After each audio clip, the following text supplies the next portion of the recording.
I will start my speech in 3, 2, 1. Honorable educators, esteemed opponent, ladies and gentlemen.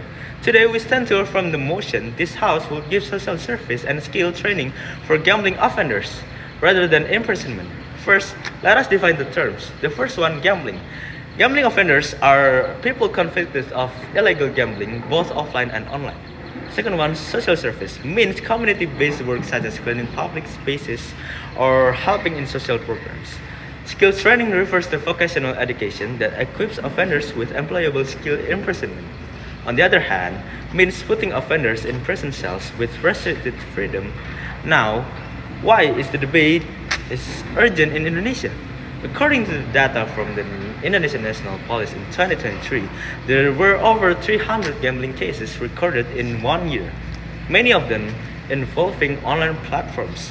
At the same time, Indonesia's prisons are severely overcrowded. The Ministry of Law and Human Rights reported that our prisons have an occupancy rate of more than 200%. This means that sending minor offenders like gamblers into the prison will not only worsen overcrowding but also fail to address the root cause of the problem. Ladies and gentlemen, our first argument is effectiveness. Imprisonment has been proven ineffective in changing gambling behavior. Once released, many offenders return to gambling because prison does not treat their addiction nor solve their financial struggles. By contrast, social service combined with skill training offers a path to rehabilitation. When offenders gain employable skills such as carpentry, digital literacy, or entrepreneur's IP, they have a sustainable alternative to gambling. This creates long-term change instead of temporary punishment. Second, our model provides social and economic benefit. Keeping offenders in prison is costly for the state. Feeding, housing, and supervising prisoners requires significant government funds. Yet Indonesia still struggles with budget limitation in the justice system. If offenders instead contribute to society through community service, society gains direct benefits. Roads, parks, and public facilities can be maintained, while offenders also undergo meaningful correction. In addition, skill training reduces unemployment and lowers the risk of re-offending.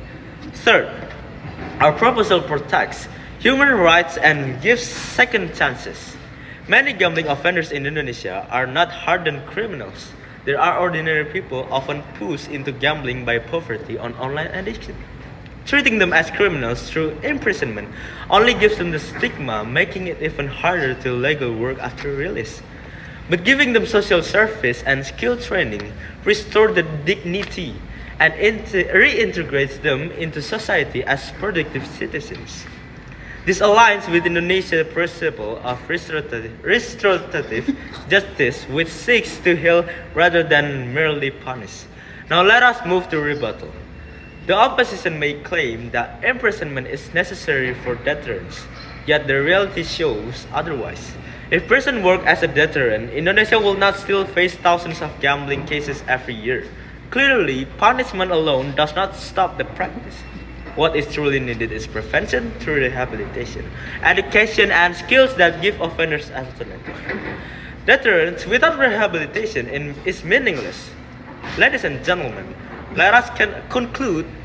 We have shown that social service and skill training are more effective than imprisonment because they reduce prison overcrowding, save government costs, and transfer offenders into contributing members of society. The opposition will defend a broken system of punishment, but we offer a real solution for Indonesia. For these reasons, we are proud to propose. Thank you.